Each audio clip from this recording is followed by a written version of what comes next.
Drop it.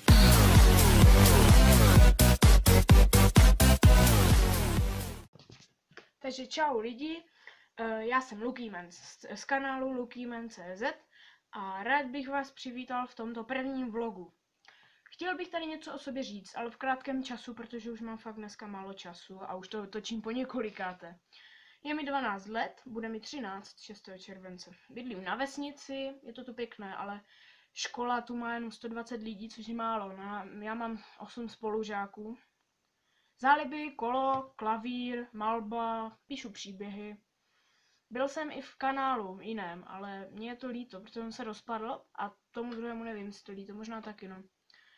Má bratra, sestru mám, se sestrou bych chtěl natočit nějaký ten tag, otázky. Pak mám ask, tak mi dávejte otázky.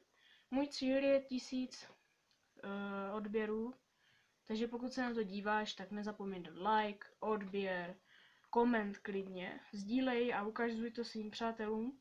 Ať je nás co nejvíc, ať toho 1000 dosáhneme. Dík, čau. Yeah.